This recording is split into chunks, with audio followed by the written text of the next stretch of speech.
just introduce her. So Veronika works at Associates of Cape Cod, and she has 14 years experience in endotoxin, and she manages the technical services department at ACC. And Veronika is a subject matter expert on endotoxin, and that's on a global scale. And she's also the ambassador for recombinant BET technology with ACC. And I've heard Veronika talk a few times, and she's always an excellent speaker. So thank you, Veronika, and I'll hand over to you. Thank you so much, everyone, and welcome. Greetings from Falmouth, Massachusetts. We're still in the morning hours today here. But I'd like to share here with you today a few thoughts and basically my experience on obviously LAL testing, but primarily the strategies for testing complex products and how we could troubleshoot.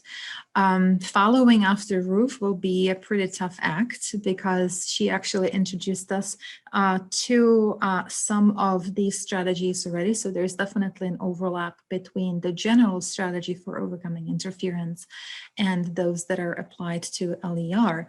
Obviously, LER is a subset of interference. So there's going to be a little bit of overlap, and I'll try to avoid any, repeating the information. But before I get going, here is just a little disclaimer that all the presentation and the information provided today is for educational purposes and for discussion only. You always have to go to the relevant regulations and documents for any decisions to be made. So the outline of the presentation is that first we'll talk about why interference even happens. And that actually does cover the low endotoxin recovery as well. Then we'll talk about the common strategies and potentially one extra tool, which is pretty new tool, using recombinant cascade reagent as a possible strategy of overcoming interference. And I'll take you through a case study towards the end where we'll talk about how we would validate a sample treatment, which is a very common question and common source of confusion. So before we get into it, we really first want to ask a few whys. So why things happen. If we understand why things happen, then we will be able to understand better how to deal with them. And as Ruth documented for us earlier, there are many, many strategies to go through. So understanding really the mechanism of interference, and that's not an easy job to do because there are always multiple components that play a role here. And it has been very well documented that most pharmaceutical products will cause interference with the endotoxin test. And it's been probably even more documented that the interference can be overcome by simple dilution in water. And you will see throughout today's presentation that that dilution with water is really your best friend. And it also means that if we're just diluting in water, we don't have to perform a treatment validation. So it's always less work at the end of the day. So why samples interfere? So sample really creates the aqueous environment in which we then add to that the reagent, which is the LAL. So sample may impact how LAL behaves. And the sample may also impact the endotoxin itself. So that would be the control standard endotoxin or potentially even reference standard endotoxin. And you will see that endotoxin is not really an easy molecule to work with. So the sample can have impact on both. There could be obviously even interactions between LAL and CSC, but those are basically already validated. We should be able to understand them. Now, if I'm diluting the sample in water, essentially what I'm doing is that I'm making the sample behave like water. And that's important because the sample will be then tested or interpolated, really, the concentration of endotoxin in the sample, and the spike recovery is going to be calculated against the standard curve. And standard curve is typically prepared in water. So by diluting in water, I'm basically making that sample behave like water, which is my benchmark. And that's when we should be getting much better spike recoveries. So first, let's take a look at why sample would interfere with the LAL reagent. So LAL reagent, as most of you probably know, is a complex mixture of molecules. The main molecules that are responsible for the mechanism of action are the factor C, factor B, and the proclotting enzyme. In addition to that, we also may have the factor G in there, which is responsible for cross-reactivity with beta-glucan. And they now will act either with the naturally sourced coagulogen or with a chromogenic substrate in case we are using the chromogenic reaction. And so whichever method we're using, so turbidimetric or chromogenic, at the end of the day, or really at the end of the reaction, we're going to be looking at the development of the optical density over time measured at a specific wavelength. And so here in red, we have what it really is supposed to look like. So this is basically the benchmark plot of endotoxin. 0.5 EU per milliliter is a typical spiking concentration, which is prepared in LRW. So that's part of the standard curve, really. And so we want the sample to actually behave exactly the same way, to have at the end exactly the same kinetic plot here. The most important parts of this plot is the lag phase, which is the beginning of the reaction. And then really the crucial part is the inflection into the exponential phase.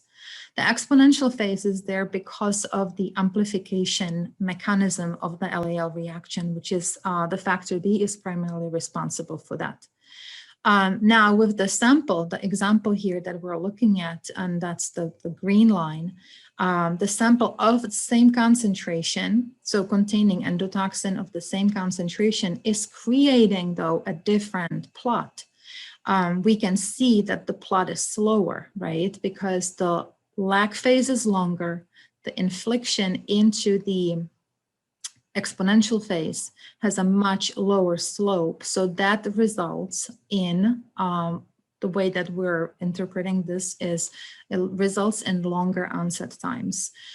So it's a slower kinetic rate, and that when we're calculating it again against the standard curve is going to result in inhibition. And this is probably the most common impact of sample interference. Inhibition is the #1 problem that happens.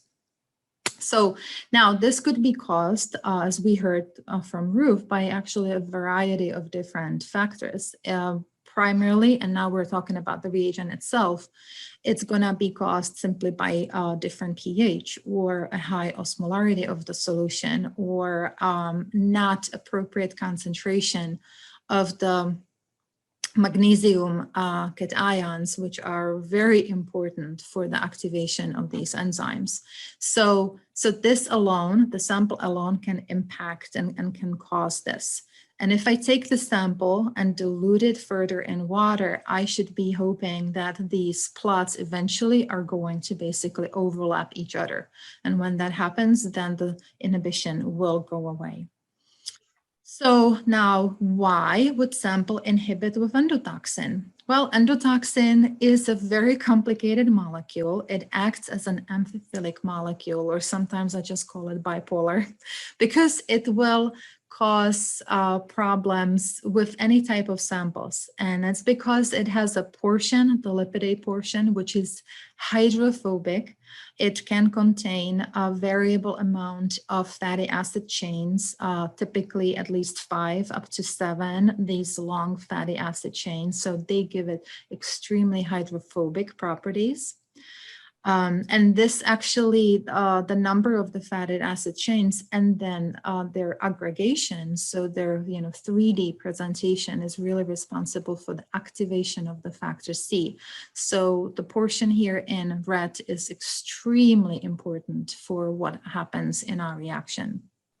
Now the blue part is important as well, possibly not as much, but that's the polysaccharide chain, which has a lot of hydroxyl groups. Those will obviously carry a negative charge. So, but we also can have basically modifications on the polysaccharide chain, which can contribute a positive charge. And then let's not forget about the phosphate groups that are actually on the end of the disaccharide, which is still part of the lipid A, and they carry a very heavy negative charge. So at the end of the day, it's going to be about the overall charge of the endotoxin molecule, which will be impacted by the pH of the solution.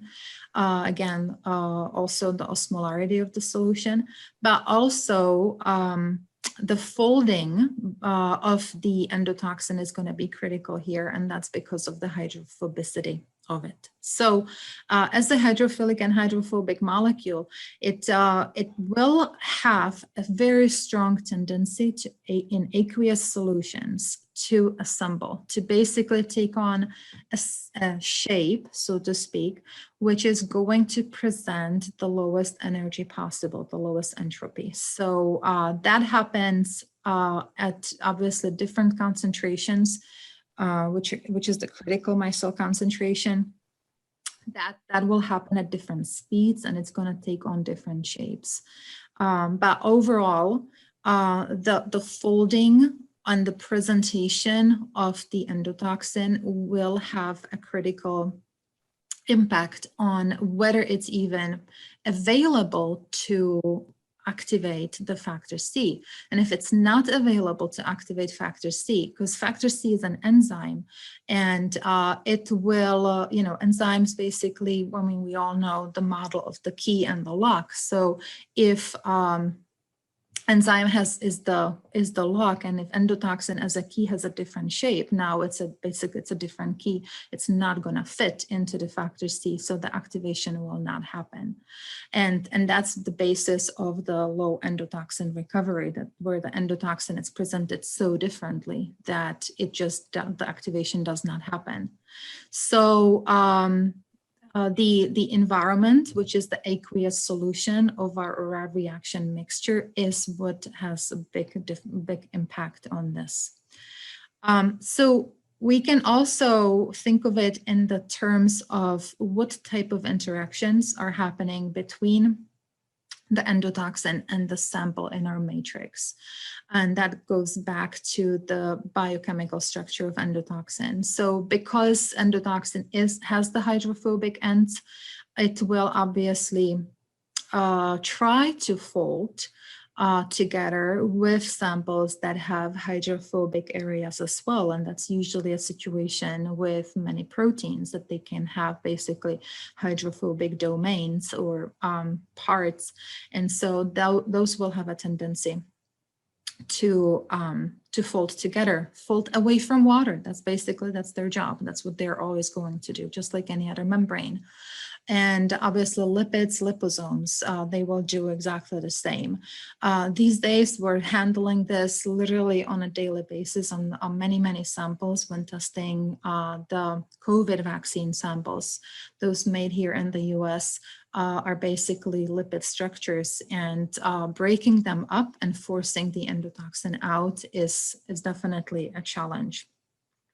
So the rest of the molecule will have either, and that's very common, the electrostatic effect. So electrostatic interactions between the endotoxin molecule and between the samples. So that's the positive negative charge. And obviously we also are going to have, and that's the weakest interaction between the two, but that would be the hydrogen bonds. They will basically secure the structure for a little bit, but they're definitely reversible. So we can deal with that by even simply shear force, such as vortexing. So now we kind of know why the interference happens. So let's take a look at what is the manifestation of interference. And so very simply speaking, we're going to see interference as either inhibition or enhancement. And if we are using the photometric assays, so again, the chromogenic or the turbidimetric, we should be seeing that from the spike recovery.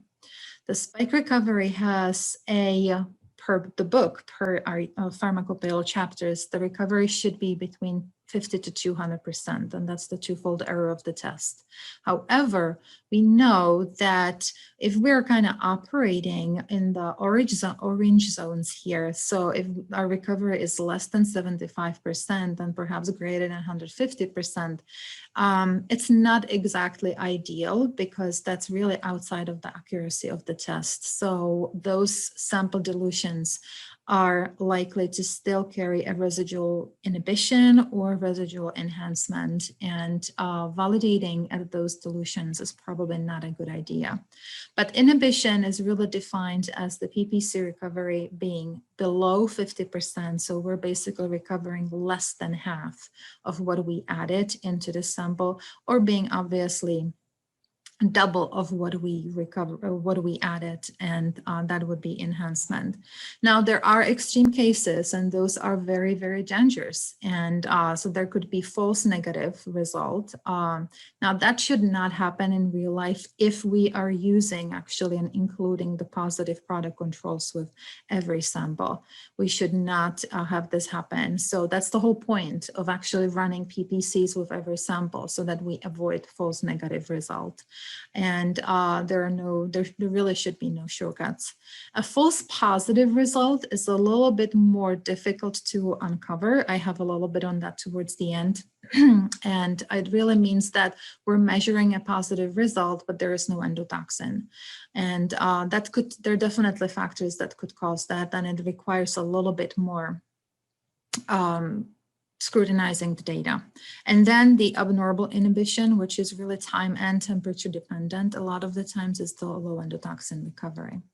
So, and just like Ruth was showing us earlier, here's actually a list of all of the different components or factors that could cause interference, and they're broken up here by whether they cause inhibition or enhancement, and they're also described here as what is the most likely impact that they're causing. So hopefully if you refer back to this in the future, that will kind of help you to understand what, how to actually deal with that interference.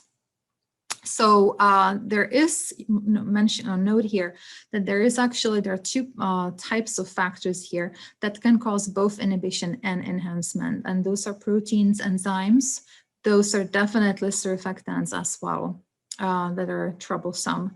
Now, glucans typically cause enhancement because of co-reactivity, but that being said, there are also quite extreme examples where glucan, depending on it's basically on its branching and based on its molecular weight, it can actually cause inhibition as well.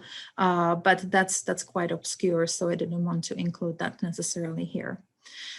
So generally speaking, the LAL reagent is optimized for testing a variety of samples. So basically, as it comes to you as a usually a lyophilized product, it will be optimized after a reconstitution to come up to a certain pH, the ideal pH, and it also comes formulated with sodium and magnesium cations, and those are again really important for the activation of the enzymes. They also play a role, especially magnesium, in the sort of the folding of the endotoxin or control standard endotoxin molecules. The best practice and my personal mantra is to always keep the method development, so the testing in the lab, keep it as simple as possible. Because if you develop a method that is too complicated, and it may be necessary. I'm not saying it's not. There are certainly, as we saw today already, there are situations like that. But generally speaking, start always with the simplest methods, because if you develop something that is difficult, obviously then you're stuck with that for years and years to come. So it's not just a one-time exercise. It's basically the future method. And more difficult means more errors or potential for errors, especially with newer technicians. And so that, way of avoiding them is that we really try to limit the number of steps and anything that's involved in the preparation process. And also don't be afraid to really spend time on looking for the compatible LAL reagent. No LAL reagent is the same. They have different formulations. Obviously, the mechanism is the same, but what we're measuring as an output is different as well. And there is no shame in using even gel cloud reagents if that's what's the easiest process. So we kind of really want to be, we don't want to mingle with the reaction too much, if not necessary. I would say that the number one question that comes to us, and I work in the technical service department, so we receive questions on a daily basis, many questions every day. And the number one question and the number one confusion about interference is the pH. So again, Ruth already mentioned this as well. So the the pharmacopoeial chapters, pH has to be between 6 to 8, but that's a very generous range. And I can guarantee you that if your pH of your final reaction mixture is a little too close to 6, so kind of like on the lower, on the acidic side, there is definitely, you're already losing LAL activity. The optimal pH is really much higher, and it's it starts probably somewhere around 6.8, could go up to 7.5. So really the middle of the range is where you want to be ideally. Now, the number one error that I see from users is that when they start testing, they take the sample and immediately start measuring the pH. And the pH will likely be all over the place. I mean, obviously, just water alone, so the LAL reagent water is actually going to be on the acidic side. It could have a pH of 5 or potentially sometimes even lower. So, so they start getting worried. It's like, my pH is too low. Well, it doesn't matter because the requirement is for the pH of the reaction mixture. So the sample most likely diluted, but with the LAL reagent added to it. And the LAL reagent itself has a buffering capacity, so it will most likely, in the majority of situations, and I can cross my heart and promise you that most likely the pH is going to start coming up very nicely within that optimal range. Now, there are situations where pH adjustment of the reaction mixture is going to be required. Citrate is one of them. Citrate is definitely troublesome, with the acetate as well, troublesome issues there. But it's really, I would almost say that pH could be not an afterthought, but it's something that you do when, after the initial first development of the assay, and you measure the pH of the reaction mixture. Now, how we measure it, it's also very important. I always see people measuring pH with pH strips. And I really suggest against that, because that is really kind of more of a range that we're looking, that you can get there. You're not going to get a, a precision with that. So we always recommend probe. And obviously it's, again, reaction mixture, and the reaction mixture is always brought up to 37 degrees C. So you should be measuring the pH at that temperature as well. Temperature does change pH, and it should be in a buffered solution. So we'll leave pH behind. Hopefully that's now clear. So let's talk about the strategies to overcome interference. So again, dilution in water is the #1 approach, and it's always the best way to start. And we can use the dilution all the way out to the MVD, which is the maximum valid dilution. We don't have to be afraid of the MVD, but if possible, staying maybe at half of the MVD is always preferable, and I'll go through some examples. Now, another very simple strategy that does not require any sample treatment, and that's what all of these actually bullet points are, is the use of buffers that are provided by the manufacturers, the LAL manufacturers, and it's always the best idea to start with those buffers because they are optimized to be used with the specific LAL reagent. And it's also good to be using basically buffer and the reagent from the same vendor, so not mix and matching, because the formulation will have to be basically matched up to then what is in the buffer. So the manufacturer knows what's in their formulation, and thus they actually develop the buffer to supplement the formulation. But different buffers from different LAL manufacturers are going to have different concentrations, different tris concentration, and that could actually cause problems. Tris itself, by the way, is going to be interfering with the test if it's at too high concentration. So above 0.1 molar, it's not going to be your friend anymore. So increasing LOQ, so the limit of quantification of the test, is very important as well, a huge tool. So if I'm testing at a standard curve that stops at 0.05 EU per milliliter, which obviously then impacts my MVD calculation, I can, and if my MVD is too low at that point, I can actually increase the limit of quantification to maybe 0.001. So 5-fold increase in the MVD is likely to help me with the interference as well. So that's a very easy trick to do. And it just means that we're setting up a different standard curve. And like I said earlier, finding the compatible LAL reagent and or the compatible method is a really great tool as well. So strategy, diluting in water. And so what we do is that we have to obtain the endotoxin limit, obviously, for the sample. We have to understand what is our LOQ, so the lowest concentration on the standard curve. From that, we calculate the MVD. And then we design a series of dilutions.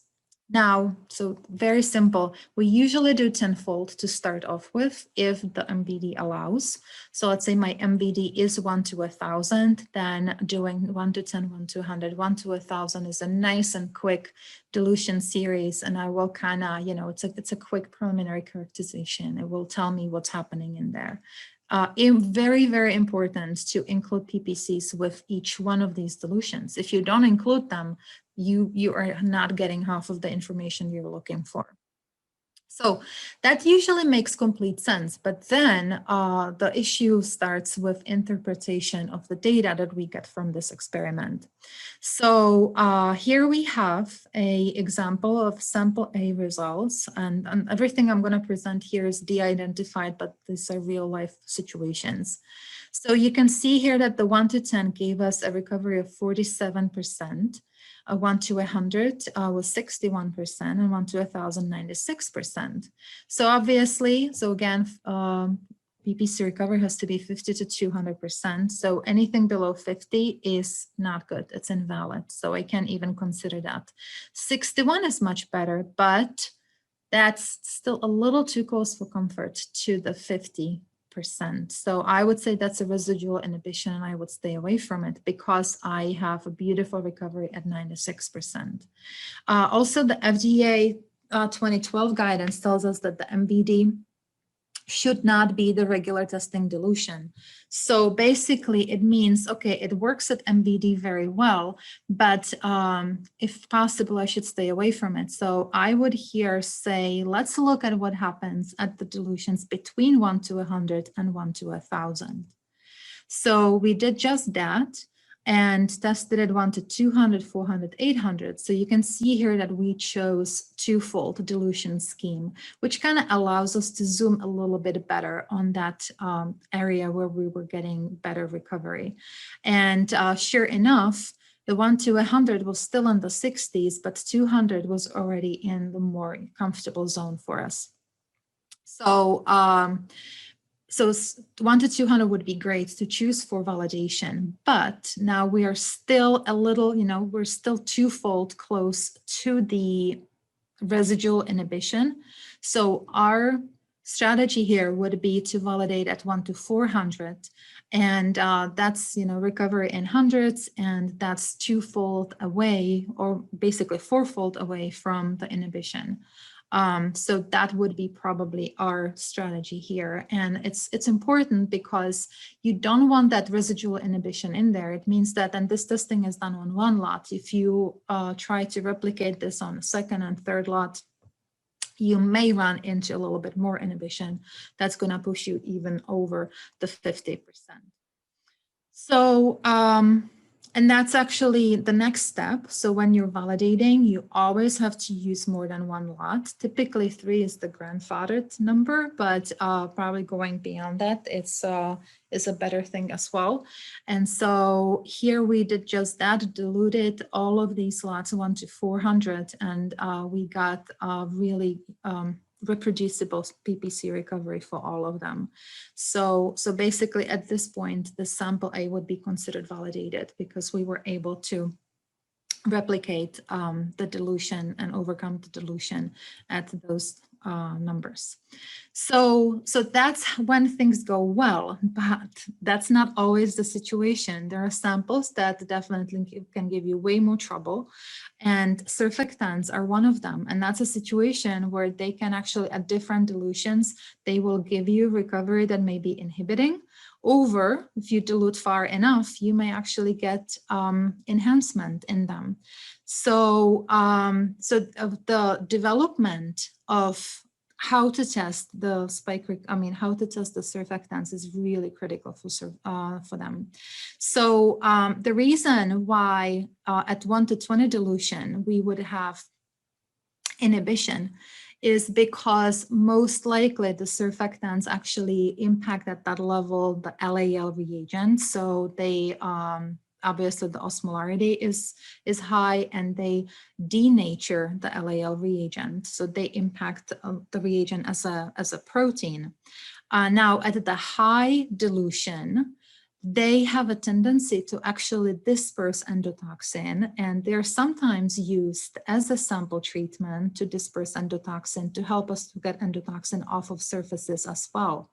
So getting the high spike recovery is because of the fact that now they're actually decreasing the micelles, so the aggregation structures of endotoxin, and making the endotoxin basically more available for the factor C.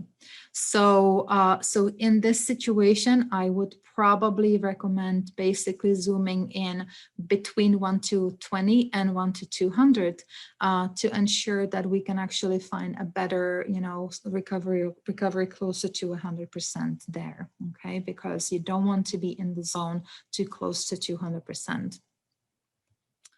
So a lot of the times, and this is probably number 2 question and we get in technical service, is that people are always looking directly for a recipe on how to test products that are new to them. So we obviously try to do that, but it's, I can say that there's not a single sample that is going to behave the same way. But for example, this here is a very hopefully useful list of dilutions that we would typically use for overcoming interference. So NID stands for non-interfering dilution. For basically, these are non-polar alcohols or other nonpolar solutions. And so you can see here that the dilution for them required to overcome the interference was at either 1 to 32, or for methanol, it was at 1 to 16. This was for the gel clot reagent, which typically suffers from the least interference. So the non-interfering dilution can be different, could be possibly a little higher if using the photometric reagents. But mind you that if we take this and then but mix it, so basically use it as part of the sample, again, the situation changes and these dilutions may no longer apply. So these dilutions are really strictly for the solutions as shown. So let's see. Okay, so if LRW, it does work in most of the cases, but what do we do if it does not work, if it's not enough to overcome the interference? So we still have the 3 other options before we have to turn to sample treatment. And you can probably detect at this point that I don't like sample treatment. And that's because we do have to validate that. So using of the buffers, such as a reconstitution buffer, is really the next thing. And a lot of the times people do that automatically.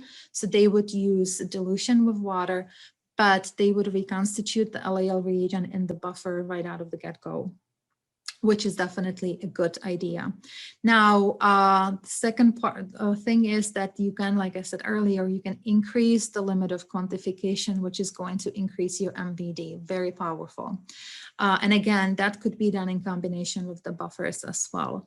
And the use of the compatible reagent, I'll have some examples of that. You can think of it of whether gel clot is better than the turbidimetric or chromogenic, or potentially even the recombinant formulation, or whether we can just switch between 2 different chromogenic reagents, which also could be the case. So this is just to document that simply the use of buffers is going to help you to overcome interference. And it may not be a situation or question of a troublesome pH. The buffers will help you with the osmolarity of the solution with the ionic force.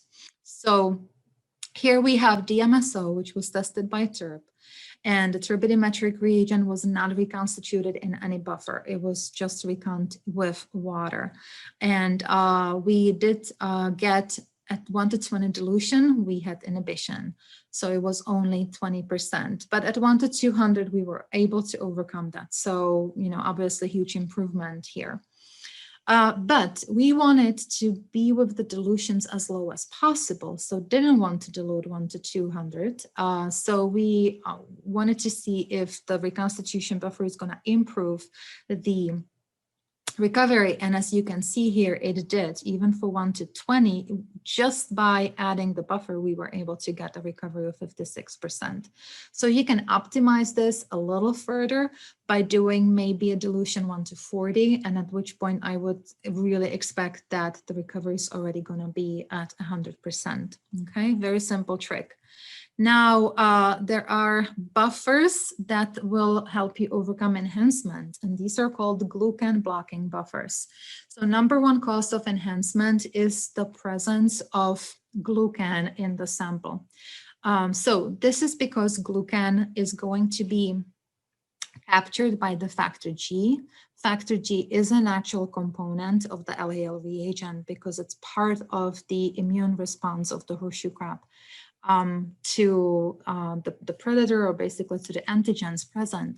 So if we have glucan, specifically 1,3-beta glucan, if it's present in the sample, even in trivial quantities, I'm talking about picogram levels, and especially if we have a little bit of endotoxin in them, they really enhance each other. They have a synergistic relationship, which you can see here on this right side of the slide.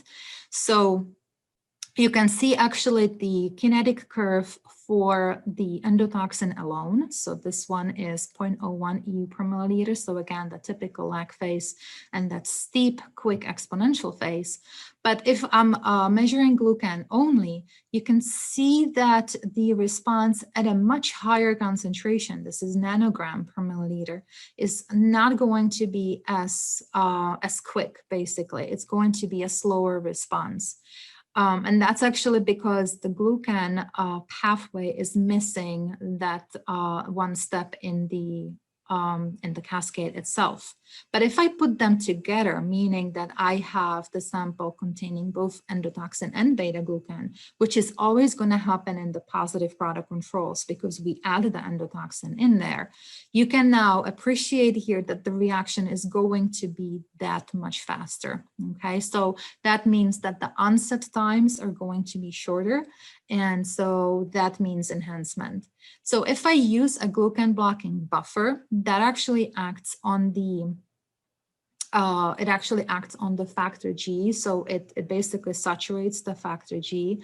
And so the glucan pathway should no longer be reacting. So I should be measuring endotoxin only. That is most of the times the case. There are situations where it's not as black and white. It's very gray, and that depends on the structure of the beta glucan. It depends on its concentration. It depends on its branching. So there is another tool how to measure endotoxin only, which I'll get to in just a few minutes. So this is another live example here of a product which was prednisolone acetate, and it was measured by a chromogenic assay. And so you can see here that these dilutions were measured. There was a high recovery for every single one of them, was very consistent with every dilution. It was the same, like it wasn't decreasing, it wasn't increasing. There's no trend really. The recovery was just about the same. So obviously that's invalid. So the next step here was to test the same product, but this time use the glucan blocking buffer. And immediately that enhancement was knocked out. So the spike recoveries were pushed down into the valid ranges. So, and then we got actually a reportable result. So that's exactly what the glucan blocking buffers will do for you most of the time, especially if there is no endotoxin actually in the sample alone. Okay, and this is sometimes a surprise for people. They're like, we don't understand why we have enhancement when there is no endotoxin. So it is going to be because of the glucans. Now, another nice example, and this was a research project that we were assisting with. So there are groups that are working on preparing S proteins. This is also relevant to the COVID vaccine development. And so they were looking for recombinantly prepared S proteins that are commercially available. And they located 6 different manufacturers, again, commercially available. And the recombinant proteins were prepared from different expression systems. And they were looking for one that would have the lowest endotoxin within that possible. So you can see here in red that those recombinant proteins that were prepared in Pichia pastoris, or it was just one time generally described as yeast, they had significantly higher reported endotoxin concentration in EU per milligram. And so in one of them, this user went back and they retested with using GlucoShield buffer, and they were not even able to bring that down. So there was basically an overload of glucan in there, which is no surprise because the extraction process obviously also extracted or left the pieces of beta glucan behind, because Pichia is a yeast. So in this situation, the use of the glucan blocking buffers may not be sufficient. So Then we have increase of the limit of quantification. So I touched on this already, and this is an example of what happens. So a sample tested 4 different lots at 1 to 1,000 dilution, and the spike recoveries were consistently low. And you can see here sometimes the recovery was on the lower end of valid, but into situation it was below 50%.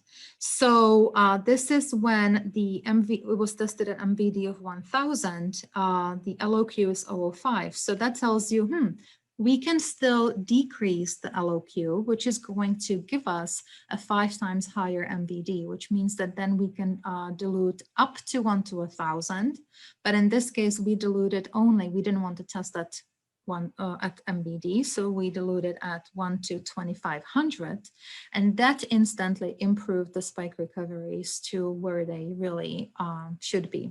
So that's basically how that works. Again, this helps a lot of the times and avoids any future method or sample treatment validations.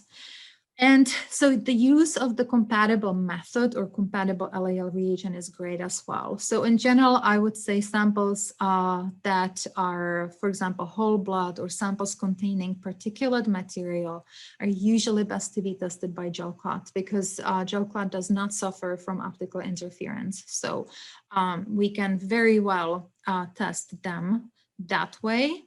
Then there are samples that have proteinase activity. So those samples basically act as serine proteases. Trypsin is actually a serine protease and oftentimes is a sample as well.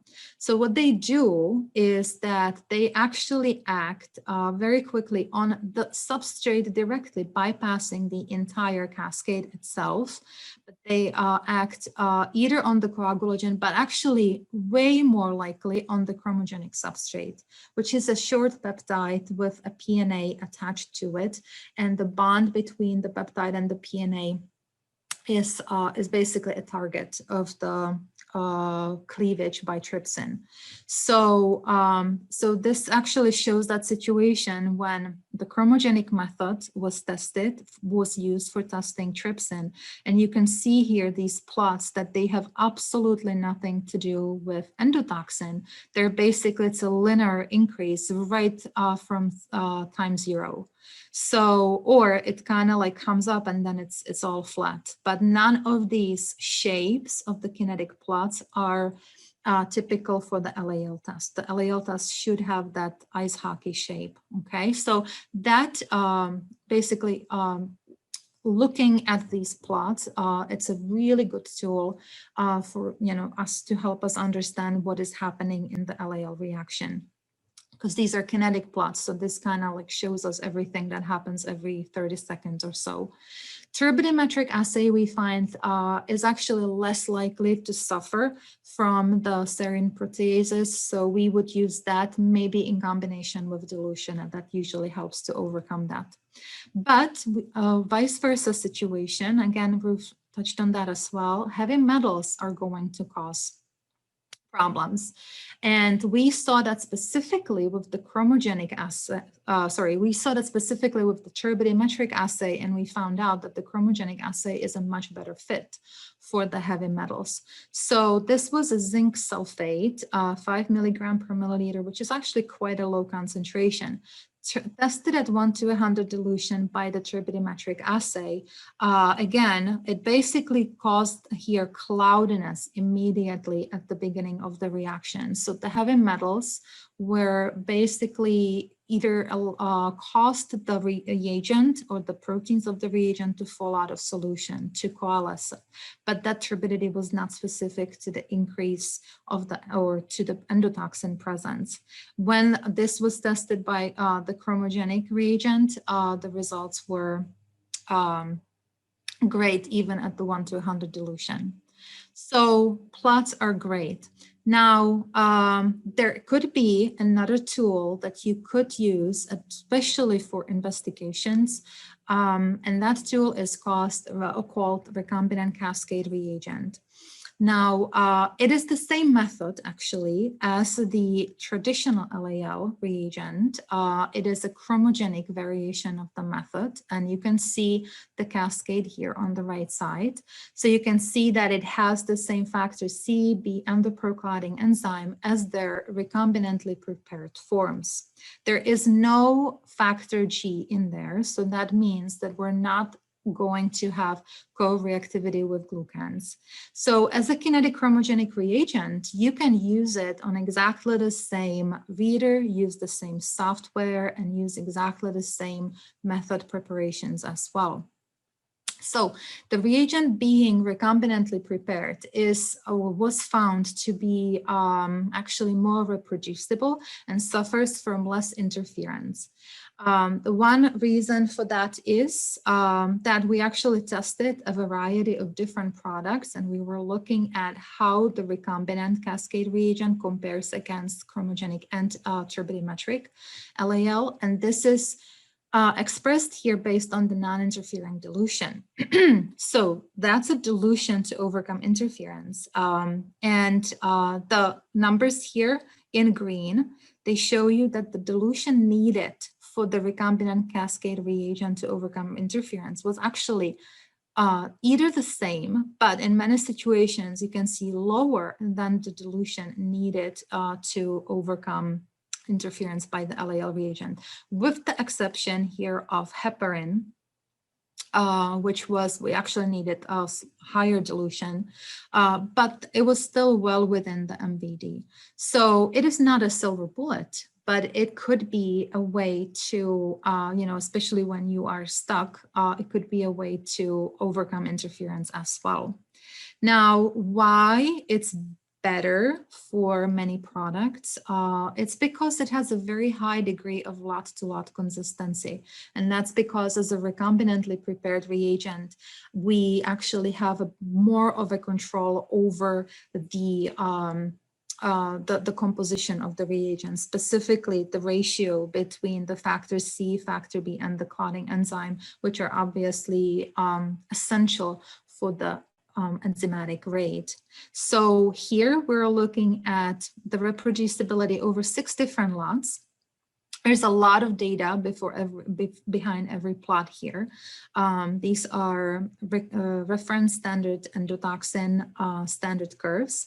And you can see here that the slope and the y-intercept for every one of these curves are very, very close to each other. And so that is a measure of reproducibility between those lots. So in practice, what can happen is that a more reproducible reagent is going to give you more reproducibility when switching from one lot to another. Now, with LAL reagents being naturally sourced, we accepted the fact that they're biologicals, they have variability. And so there could be situations when switching, for example, for that troublesome heparin, you could validate it at 1:8 dilution, for example, but all of a sudden when you are, or 1:16, but all of a sudden when you're switching to a different lot, you may have to actually revalidate it 1:1000 because the new lots now have a very, a much higher interference with the same product. Very annoying, but it does happen every now and then with the more complex samples. So it was shown actually that for the recombinant reagents, that does not happen. And I thought I had a slide on that here, and it's not here. So anyways, with the recombinant reagents, there is a shown and documented, this was actually published as well, there is a documented reproducibility between the lots. Now, this is the lack of reactivity with the glucans. So again, because there is no factor G in there, glucans are not going to be detected, and this is actually shown on the specificity plot of the recombinant cascade reagent as well. So as such, it actually can be used as a really interesting and important tool to measure endotoxin only. So recently, I was helping a customer who was struggling with a product which actually has or is is deemed to contain a high glucan background, as well as some endotoxin. And they used multiple glucan blocking buffers, but couldn't really, the trends were not really matching up. It really, like, the results were not making much sense. So I said, okay, let's take a look at it and let's see really how much endotoxin we do have in there. And we can measure that by the recombinant cascade reagent. And then we can also measure directly how much glucan we have in there. And that's done through a reagent that is called glucatel, which would be then using only the glucan pathway. So, so if you have in the LAL reagent both pathways together, you really cannot discern between the two analytes. But having two reagents that are measuring those analytes individually then help you to really build a better picture. Now, the reproducibility comes also with comparability. Obviously, recombinant cascade reagent is not a compendial reagent right now. It's alternative, and showing equivalency is actually the number one sort of condition here for that. So this just shows that this reagent is comparable very well to LAL. The comparability here is expressed as relative recovery. So basically how much of endotoxin was recovered with the recombinant reagent versus the LAL reagents. And this was done against both chromogenic and terp, and the recovery was all within 50 to 200%. In fact, it was more like 82 or 86 to 137%. So very well within the accuracy of the method. So, and also not to forget to mention here that reproducibility comes in 20 minutes.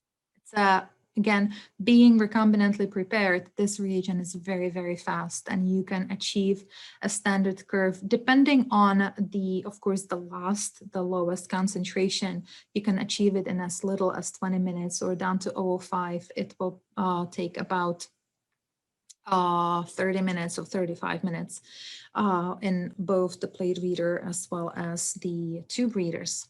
So yeah, it's a nice tool to look into. Now, if everything fails and none of the reagents are really working, so basically we really tried everything, we didn't find any simple measure to overcome interference, then we would have to use a sample treatment and investigate whether the sample treatment helps. And that's kind of what Ruth was telling us mostly about.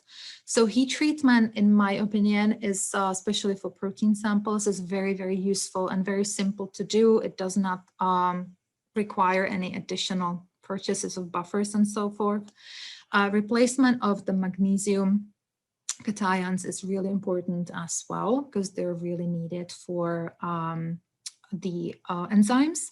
Addition of surfactants happens. So those are probably my three most favorite ways to overcome interference. Centrifugation helps if we have a sample that has particulate material in it and we need to get rid of it. So now I'll go through the sample treatment itself and what we actually have to do for that to show that the sample treatment eliminates the interfering factors but does not impact the detectable endotoxin in the sample. So per USP 85, and same thing is actually in the EP 5110, any sample treated with a substance other than water has to be validated, has to be shown that the treatment does not change the endotoxin. And we are often using two different words here. So challenge versus spike recovery or PPC. The challenge is basically a terminology that we're reserving for the sample treatment validation. PPC is what we do on every single run, every single time we're running the test, and it's a requirement. So quick case study on this. I chose to document this on a sample of PEG, which is actually a biologically inert molecule, but the ester of PEG is not soluble in water. So if I want to dissolve it in water, either I would have to deal with the fact that I have insoluble particles in it, which I could test by gel, or I can use actually alcohol, in this case 70% isopropyl alcohol, which will help me to dissolve the ester, and then I can test that. But if I use the alcohol, then I have to show, because it's a treatment, it's a completely different component I'm adding to the sample. So I have to show that it does not do anything to the potential endotoxin present. So the first step is that I have to actually determine, the preliminary testing. So determine what, how to test the product. So what is going to be my NID just for the PEG that was already dissolved in the IPA. And so we would do that as for the unchallenged sample as well as for the challenged sample. And again, we would be looking same rules as before for a good spike recovery between 50 to 200%. And here you can see that we arrived at 1 to 200 being a really good spike recovery, being twofold away from the last interference detected, which was at 1 to 50. So that's great. So now we know which dilution to test it at. It's going to be 1 to 200 dilution. So now my job is to show that the added alcohol did not really change anything with the present endotoxin. And so what we have to do is that we have to actually prepare a set of 5 different samples, okay? So I'm going to have to test the sample. This is all going to be on the same run, okay, because it has to be or analyzed against the same standard curve. So I'm going to have the PEG just diluted to 1 to 20, treated with the alcohol, okay? So that's basically, that's the answer that I'm looking for. That's actually the result that I'm going to report. Obviously, it has to include PPC. Then in red, I have here my controls. So first of all, I'm going to have the PEG challenged with, and we chose 1 EU per milliliter because that is the endotoxin limit for this product, okay? So we basically took the 1 to 200 dilution and hot spiked it with endotoxin to create 1 EU per mil. So that's great, and that was obviously treated. But now I need to also prepare my treated water control. So it's the same amount of endotoxin, 1 EU per milliliter, but added to water, so no product here. And that is going to be my benchmark. That's going to actually, that's what I'm going to use to calculate my challenge recovery. And then I also have to have untreated water control. And that's just to make sure that my spiking works and that I did not make any mistakes in my spiking procedure. And in addition to that, we also have a screen, which is just the ethanol itself and our IPA, I should have said, to make sure that the alcohol is endotoxin free, that it does not contribute any endotoxin to what I would be measuring in my green PEG. So this is where things get a little complicated because we really have to think this through and have the additional controls, and each one of them has to come with PPC, okay? And obviously these are all tested at least in duplicates, even though we prefer to do triplicates. And then the end game is that we're going to calculate the challenge recovery. Obviously we'll have PPC recovery for every set.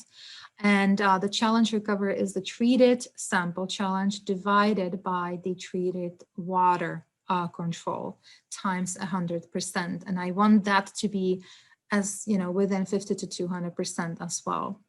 And so here's an example of those results. The challenge at 1 to 200, so the sample did not contain any endotoxin. So that would be a reportable concentration of less than 0.2 because my spike recovery was great. And the challenge was recovered as 0.91 EU per milliliter, which is good because I was shooting for 1 EU per milliliter, with recovery of 103%, and the challenge recovery, most importantly, 102%. And everything else looked great as well. So this is a perfect outcome of what things should look like, and they often do if things are done properly. And it showed then that the treatment works and it has no impact on the endotoxin that was added into the sample. So that's basically how we would perform the challenge recovery. Now, one last thing I'm going to say today is that it is very important, especially in terms of the enhancements and false positive results that I alluded to earlier. It's very important to differentiate invalid from failed BET results. And because failure in BET results doesn't happen that often, it comes as a surprise for us. And that's when people start feeling a little weird about how to interpret that and what to do next. So this is a situation, again, real life, glutathione tested with chromogenic endotoxin specific test, meaning that it was actually already using the glucan blocking buffer. Tested in different dilutions and actually also different lots.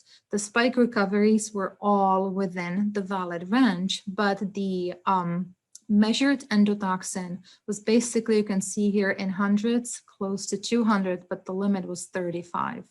So this constitutes a failed BET result, each one of these dilutions consistently.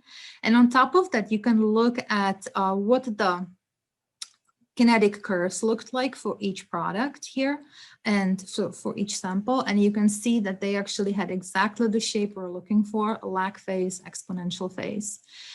So there is absolutely no reason, no grounds for invalidating this. This is a failed endotoxin test result. So the sample contained way too much endotoxin, basically 4 times higher than what it should have been. So it's not a false positive, and we should never really in our heads go to evaluating or naming something as a false positive. We need to properly evaluate the data. So such sample should also, such results should go into auto specification investigation. It could be retested based on a pre-approved protocol, but it's really important to actually do the right thing and do the science right and not assume that, oh, this is because of glucans, okay? All right, and yeah, so in conclusions, this is just a list of the different mitigation strategies that you can use for the simple interference.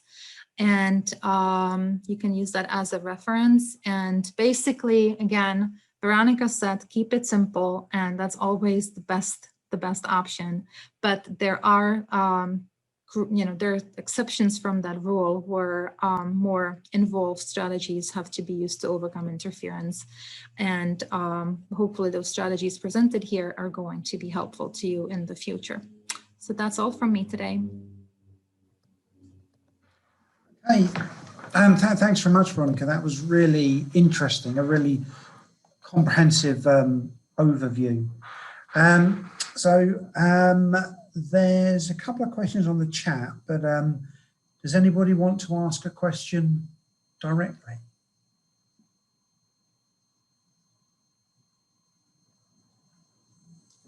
Okay, so let me have a look at the question. Sorry, just search through the chat. Okay, so the first question is, when completing LAL method qualifications, would you recommend the same analyst performs all assays, screening and confirmation, or should this be 2 different analysts?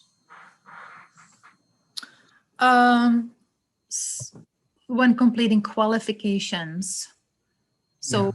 Does that speak to the generic LAL qualification? So qualification of the reagent and of the lot number of the reagent? No, sorry, qualification of the actual product. Can you repeat that for me, please? There was a little bit of a background. I couldn't. The actual qualification of the product. Okay, actual qualification of the reagent. Yes, so we do that. Actually, we perform it typically by 2 different analysts upfront, though I don't think that it's specified that way in the pharmacobill chapters. So, I mean, in theory, if you have, the technician is obviously qualified or should be qualified before performing this. So in theory, it really could be only a single analyst performing the qualification. But we do want to be on the safe side, so we have to perform that. Repeat. Okay, so another question is, if someone has to use something other than LRW to prep their sample, what additional validation activities should they perform? So they would have to go through that method validation as I was presenting towards the end. So basically they would have to perform, actually this is a really good slide to refer to. This would have to be the setup for their sample treatment validation. So they would have the sample as treated or diluted in, and then they would have to perform each of these individual controls. Now, there could be exceptions from that rule. It depends on what that specific solution is. If you get a solution specifically from the LAL manufacturer, and if the manufacturer tells you they already validated it for the use of the LAL reagent, then you would not have to perform the sample treatment. Okay, but vice versa, if you use a buffer, let's say that's designed to be used as a reconstitution buffer, but you end up using it to dilute your samples, that now is outside of the validated or the intended use of the buffer, and it would have to be validated this way as a sample treatment. Okay, so basically always have to refer to the IFU for those solutions, if there is one for that, and then make a call of whether you are outside of the IFU with the use. Okay, thank you, Veronika. So they were the questions in the chat. I've just got one question just out of interest on the recombinant front, because it seems to me a little bit odd that obviously the European Pharmacopoeia have put forward their monograph, but the USP is further behind, and it seems to be a question of validation. But I just wondered if you knew any more about that development. Yes, so yeah, you're right. The European Pharmacopoeia is a little bit ahead of the USB, and they released the standalone chapter 2632, which is on the recombinant factor C reagent. The recombinant cascade reagent contains factor C, but it also contains two more enzymes, the factor B and the proclotting enzyme in addition. So it does not fall into the same category as RFC. So it is actually an alternative method in Europe as well as in the US. Now, I believe that the United States Pharmacopoeia is actually, they have multiple activities ongoing right now. So the first one of them is the final text of the chapter. It's a guideline chapter 1085.1, which they are targeting to release at the end of the year, I believe. And simultaneously, they just don't tell anyone you heard this from me, but they are working on a potential study, which would be looking at the comparability of the recombinant reagents, all of them, versus LAL reagents. That would be done on end users' samples, possibly water samples, and that would be tested by basically a contract test lab. So they're looking for establishment of the equivalency between the recombinant methods and the LAL methods. So they basically just want to have a more level of confidence that the equivalency is there before they would add the recombinant reagents into the compendia. But I think another sort of hurdle there is that the endotoxin chapters between USB, EP, and JP, they're harmonized. So ultimately the goal would be to have a harmonization between those 3 units in terms of the recombinant reagents as well. So I think that would be the long-term goal in there. But yeah, they want to see more data, and they're encouraging everyone to submit to them any data that they have on the use of recombinant reagents. But basically it's primarily on samples that contain, I call it real endotoxin. They're using the fancy word autochthonous, so endogenous endotoxin, not RSC or not CSC. So that's what's happening. That's a great update, and yeah, hopefully we'll soon have some kind of alignment, which would be really good. Okay, Veronika, thank you very much. That was really thorough and really enjoyable. So thank you.